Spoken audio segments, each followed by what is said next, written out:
কাঁচা ছোলার মধ্যে দুধ ঢেলে দেখুন। এমন হেলদি রেসিপি তৈরি করা যায় বন্ধুরা, দেখার পর না বানিয়ে থাকতেই পারবেন না। একবার তৈরি করে আপনারা দুদিন স্টোর করেও রাখতে পারবেন। আর সন্ধেবেলা হঠাৎ করে কিছু খেতে চাইলে আপনারা ঝটপট বানিয়ে দিতে পারবেন। তাহলে আর দেরি না করে চলুন দেখে নেওয়া যাক কীভাবে তৈরি করেছি। নমস্কার বন্ধুরা, মিঠুস ওভেনে আপনাদের সবাইকে স্বাগত জানাই। আজ আমি আরও একটি নতুন ভিডিও নিয়ে চলে এসেছি আপনাদের সামনে। আজকের রেসিপিটা তৈরি করার জন্য এখানে আমি 1 কাপ কাঁচা ছোলা ভিজিয়ে রেখেছিলাম। আর সারা রাত ভিজিয়ে রাখতে হবে, তাহলে ছোলাটা খুব ভালোভাবে ভিজবে। এখানে দেখুন আপনাদের দেখিয়ে দিচ্ছি, 8 থেকে 10 ঘন্টা ভিজিয়ে রাখতে হবে। এখন এই ছোলাগুলো ভালোভাবে আরও একবার ধুয়ে নেব। ছোলাগুলো পেস্ট করার জন্য মিক্সির জার নিয়েছি, আর জলটা ঝরিয়ে এখন জারের মধ্যে দিয়ে দিতে হবে। পুরো ছোলাটাই আমি দেখুন দিয়ে দিলাম। এর মধ্যে এখন দিতে হবে 2 থেকে 3টে কাঁচা লঙ্কা। ঝাল আপনারা যেমন খাবেন তেমন দেবেন। তার সাথে 3 কোয়া রসুন দিচ্ছি, আর অল্প করে আদা দিয়ে দিতে হবে। এর মধ্যে স্বাদ মতো নুন দিয়ে দিতে হবে। তারপর লাগবে আমাদের লিকুইড দুধ। এখানে আমি 1/2 কাপের থেকেও কম নিয়েছি। এর সাথেই ধনেপাতা দিয়ে দিচ্ছি, এতে করে টেস্টটা খুব সুন্দর হবে। এখন আমরা ভালোভাবে পেস্ট করে নেব। এখানে দেখুন বন্ধুরা, পেস্ট করা হয়ে গেছে। একদম স্মুথ করতে হবে, এর মধ্যে কোনো টুকরো না থাকে সেরকমভাবে পেস্টটা করবেন। আর এখানে আমি দুধ দিয়েছি, আপনারা চাইলে জল দিয়েও পেস্ট করতে পারেন। এখন একটা প্লেট নিয়েছি, তার মধ্যে অল্প করে ঘি বা তেল দিতে হবে।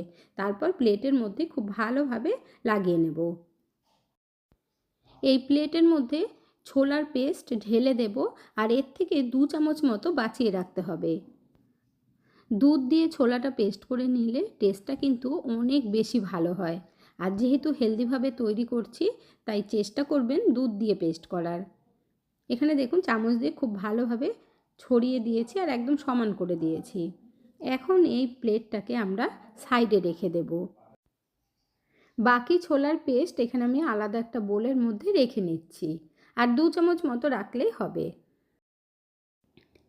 এরপর একটা পেঁয়াজ নিয়ে নিলাম। এখানে আমি একটা মিডিয়াম সাইজের নিয়েছি। আর আপনারা যদি নিরামিষভাবে তৈরি করতে চান তাহলে পেঁয়াজটা স্কিপ করে দেবেন। পেঁয়াজটাকে বড় বড় টুকরো করে কেটে নেব।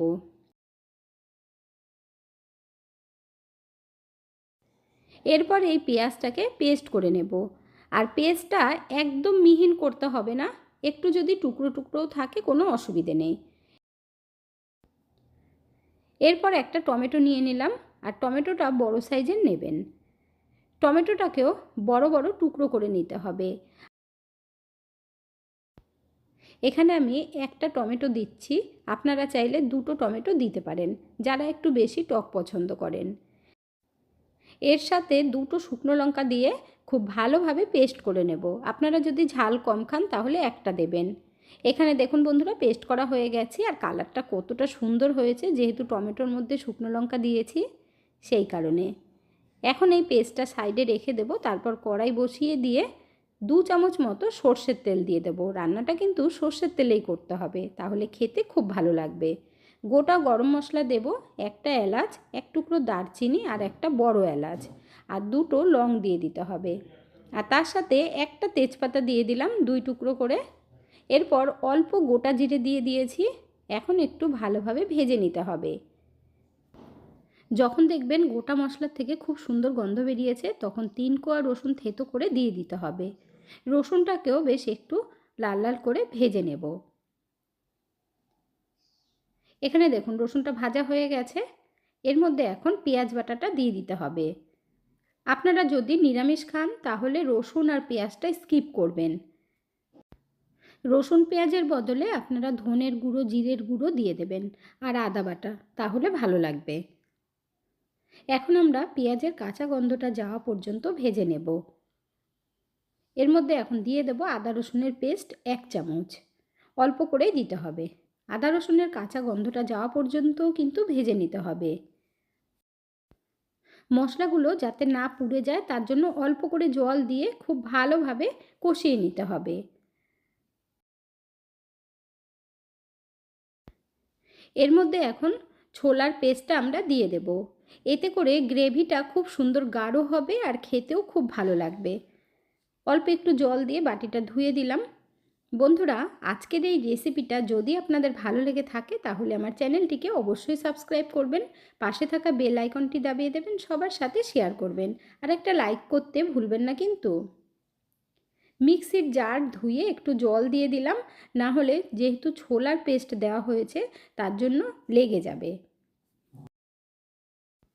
ছোলার যে কাঁচা গন্ধটা থাকে সেটা যাওয়া পর্যন্ত কষাতে হবে, না হলে কাঁচা গন্ধটার জন্য খেতে ভালো লাগবে না। যখন দেখবেন মশলার থেকে এইরকম তেল ছেড়ে দিয়েছে তখন গুঁড়ো মশলাগুলো অ্যাড করতে হবে। আন্দাজ মতো হলুদ, অল্প কাশ্মীরি লঙ্কার গুঁড়ো, হাফ চামচ ধনের গুঁড়ো, হাফ চামচ জিরের গুঁড়ো, স্বাদ মতো নুন। এই সব মশলাগুলো দিয়ে খুব ভালোভাবে কষিয়ে নেব, তার জন্য অল্প জল দিয়ে দিলাম। টমেটো পেস্টের মধ্যে যেহেতু দুটো শুকনো লঙ্কা দিয়েছি তাই এখানে আমি কাশ্মীরি লঙ্কার গুঁড়ো দিলাম কালারের জন্য। রেস্টুরেন্টের মতো টেস্ট দেওয়ার জন্য দিয়ে দিলাম অল্প কাসুরি মেথি। কাসুরি মেথিটা দিয়ে ভালোভাবে আবারও কষিয়ে নেব। আপনারা যদি একটু ঝাল ঝাল পছন্দ করেন তাহলে কাশ্মীরি লঙ্কার গুঁড়োর জায়গায় ঝাল লঙ্কার গুঁড়ো দিয়ে দিতে হবে। এখানে দেখুন মশলার থেকে কত সুন্দরভাবে তেলটা ছেড়েছে। এখন আমরা আরেকটু সময় কষিয়ে নেব। 1 মিনিট মতো কষিয়ে নেবার পর টমেটোর পেস্টটা আমরা দিয়ে দেব। তারপর ভালোভাবে কষিয়ে নিতে হবে আবারও, টমেটোর কাঁচা গন্ধটা যাতে না থাকে। কাঁচা ছোলার এমন রেসিপি তৈরি করা যায় বন্ধুরা, না তো আপনারা আগে কখনো দেখেছেন না খেয়েছেন, আর একবার বানিয়ে খেলে দেখবেন বারবার বানাতে মন চাইবে। এখানে দেখুন মিক্সির জার ধুয়ে আমি অল্প একটু জল দিয়ে দিলাম, আবারও কষিয়ে নেব। যখন দেখবেন মশলার মধ্যে এইরকমভাবে তেলটা উপরে উঠে এসেছে তখন ভালোভাবে মশলাটাকে মিশিয়ে নিতে হবে। তারপর এর মধ্যে আমরা একটু বেশি পরিমাণে জল দেব। এখানে আমি প্রথমে 1 গ্লাস দিয়ে দিচ্ছি, তারপর আরও হাফ গ্লাস মতো দিয়ে দেব। যেহেতু আমি মশলাগুলো খুব বেশিক্ষণ কষাইনি তার জন্য একটু বেশি করে জল দিয়ে দিলাম, আর একবারে দুটো কাজ হয়ে যাবে আমাদের। মশলাটা দেখুন খুব ভালোভাবে মিশিয়ে নিয়েছি। এখন এই ঝোলের মধ্যে একটা স্ট্যান্ড বসিয়ে দেবো, আপনারা চাইলে একটা বাটি বসিয়ে দিতে পারেন। তারপর প্লেটটাকে ধরে আস্তে আস্তে করে স্ট্যান্ডের ওপর বসিয়ে দিতে হবে। এই সময় গ্যাসের ফ্লেমটাকে একটু বাড়িয়ে দিয়ে ভালোভাবে যখনই ফুটতে লাগবে তখন 10 মিনিট গ্যাসের ফ্লেমটাকে লো আঁচে করে রাখবেন। 10 মিনিট হয়ে গেছে, এবার আপনাদেরকে দেখিয়ে দিচ্ছি। দেখুন একসাথে দুটো কাজ হয়ে গেল আর ওপর থেকে একদম ড্রাই হয়ে গেছে। চাইলে আপনারা এটা আলাদাভাবে জলের মধ্যে দিয়েও ভাপিয়ে নিতে পারেন। এখন এই প্লেটটাকে আমরা নামিয়ে নেব, তারপর স্ট্যান্ডটাকে তুলে নিতে হবে। এখন এই গ্রেভিটাকে ভালোভাবে একবার নাড়িয়ে দিয়ে এর মধ্যে অল্প করে জল দিয়ে দেব, না হলে গ্রেভিটা কিন্তু একেবারে গাঢ় হয়ে যাবে। হাফ গ্লাস পরিমাণে জল দিয়ে দিলাম, আর এবার মিশিয়ে দিচ্ছি। দেখুন ঠিক এই রকম পাতলা করে গ্রেভিটাকে তৈরি করতে হবে। এখন আমরা কিছুক্ষণের জন্য ঢাকা দিয়ে রাখবো, ততক্ষণে বাকি কাজটা করে নেব। এখন আমরা এটাকে কেটে নেব, আর আপনাদের দেখিয়ে দিচ্ছি যে কতটা সুন্দর হয়েছে। হালকা একটু গরম থাকতে থাকতে কাটবো, খুব বেশি গরম থাকলে কাটা যাবে না, অসুবিধে হবে। এখানে দেখুন কতটা সফট হয়েছে আর এতটাই ভালো লাগে খেতে। আপনারা এইভাবে ভাপিয়ে নিয়ে তারপর টিফিন বক্সের মধ্যে করে রেখে দেবেন, যখনই খেতে মন চাইবে ঝটপট বানিয়ে খেয়ে নিতে পারবেন, আর সন্ধেবেলা স্ন্যাক্স হিসেবেও খেতে পারবেন। ভাজার জন্য ফ্রাই প্যানের মধ্যে হাফ চামচ ঘি দিয়ে দিলাম, আপনারা চাইলে সাদা তেল দিয়েও ভাজতে পারেন। ঘিটাকে ভালোভাবে একটু ছড়িয়ে দিয়ে আস্তে আস্তে করে দিয়ে দিতে হবে। এখন উল্টে পাল্টে হালকা করে একটু ভেজে নেব। আপনারা চাইলে ছোট ছোট টুকরো করে বেশি করে তেল দিয়ে তার মধ্যেও ভেজে নিতে পারেন, কোনো অসুবিধে নেই। এখানে দেখুন এক সাইডটা উল্টে দিয়েছি, কত সুন্দর কালার এসে গেছে। আবারও আমরা উল্টে দেব। দেখুন দুদিক থেকেই খুব সুন্দর কালার এসে গেছে আর একবারে ভাজা হয়ে গেল। এখন একটা প্লেটের মধ্যে নামিয়ে নিতে হবে।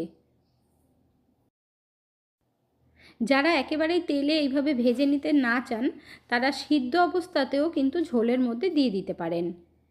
এখানে দেখুন এখন ছোট ছোট পিস করে কেটে নেব। আর কতটা সফট হয়েছে কাটা দেখেই বুঝতেই পারছেন আপনারা। সিদ্ধ অবস্থাতেও যদি কেটে রাখা যায় তাহলে 2 দিন থাকবে, আপনারা ফ্রিজে রাখবেন আর সন্ধেবেলা স্ন্যাক্স হিসেবেও খাওয়া যাবে। আপনারা কে কোথা থেকে ভিডিওটি দেখছেন অবশ্যই কমেন্ট করে জানাবেন, তাহলে আমিও বুঝতে পারবো আমার বন্ধুরা কোথা থেকে দেখছেন। আর আপনারা সকলেই এত সুন্দর সুন্দর কমেন্ট করেন, আপনাদের কমেন্টগুলো পড়তে আমার ভীষণ ভালো লাগে। এইভাবে সাপোর্ট করার জন্য অসংখ্য ধন্যবাদ। এগুলোকে আমি একটু ছোট ছোট করে কেটে নিয়েছি, আপনারা চাইলে একটু বড় বড় পিস করেও কাটতে পারেন। এরপর আমরা চলে যাব গ্যাসের কাছে। এদিকে গ্রেভিটাও আমাদের একদম রেডি হয়ে গেছে, ভালোভাবে একবার নাড়িয়ে দিতে হবে। আর দেখুন গ্রেভিটা ঠিক এই রকম থাকবে, না হলে টুকরোগুলো দিয়ে দেবার পর গ্রেভিটা একদম টেনে যাবে, সেই জন্য একটু পাতলা করতে হবে গ্রেভিটাকে। সব কটা পিস আমরা দিয়ে দেব। আর দুধটা দেওয়ার কারণে টেস্টটাও একেবারেই আলাদা হয়, খেতে খুব ভালো লাগে। পিসগুলো দিয়ে খুব ভালোভাবে একবার নাড়িয়ে দিতে হবে। 2 মিনিট মতো ফুটিয়ে নিলেই দেখবেন আমাদের একদম রেডি হয়ে যাবে। যখন এরকম ফুট উঠে যাবে তখন আমরা 2 মিনিটের জন্য ঢাকবো। 2 মিনিট হয়ে গেছে, ঢাকনা তুলে নিলাম। আর দেখুন বন্ধুরা কত সুন্দর হয়েছে কালারটা। এখন ভালোভাবে একবার নাড়িয়ে দিতে হবে। গ্রেভিটা এই রকম পাতলা যদি না রাখা হয় পরে গাঢ় হয়ে যাবে ঠান্ডা হবার পর, তাই পাতলা রেখেই তৈরি করতে হবে। এর মধ্যে এখন গরম মশলার গুঁড়ো আর ধনেপাতা কুচি দিয়ে দিচ্ছি, এতে করে সেন্টটাও খুব সুন্দর হবে আর দারুণ টেস্ট হবে। ঘরে যদি মাছ মাংস না থাকে আপনারা ছোলার এই সবজিটা তৈরি করে নিতে পারেন। আশা করছি আপনাদের কাছে ভীষণ ভীষণ ভালো লাগবে। সব কিছু দিয়ে খুব ভালোভাবে মিশিয়ে নেবার পর 20 থেকে 30 সেকেন্ড একটু ফুটিয়ে নেব। এরপর আপনাদেরকে একটু দেখিয়ে দিচ্ছি হাতায় তুলে। ভাত, রুটি, পরোটা সব কিছুর সাথে দারুণ জমে যাবে। কাঁচা ছোলার সবজি আমাদের একদম রেডি হয়ে গেছে। গ্যাসের ফ্লেম বন্ধ করে দিয়েছি, এখন ঢাকা দিয়ে 2 মিনিট রেখে দেব, তারপর গরম গরম সার্ভ করে নেব। ঠান্ডা হবার পর দেখুন গ্রেভিটা আগের থেকে একটু গাঢ় হয়ে গেছে, তাও খুব বেশি ঠান্ডা হয়নি, এখনও ধুয়ো উঠছে, আপনারা দেখে বুঝতেই পারছেন। খেতে এত টেস্টি হয়, তৈরি না করলে বুঝতেই পারবেন না। ওপর থেকে একটু ধনেপাতা কুচি ছড়িয়ে দিয়ে সার্ভ করে নিয়েছি। এখানে আপনাদের দেখিয়ে দিচ্ছি, দেখুন কত সুন্দর লাগছে না। তাহলে আর দেরি না করে ঝটপট বানিয়ে ফেলুন। আজকের ভিডিওটা আপনাদের কাছে কেমন লাগলো অবশ্যই কমেন্ট করে জানাবেন। এতক্ষণ ধৈর্য ধরে ভিডিওটি দেখার জন্য অসংখ্য ধন্যবাদ। ভালো থাকবেন, সুস্থ থাকবেন, দেখা হচ্ছে পরের ভিডিওতে। Thank you.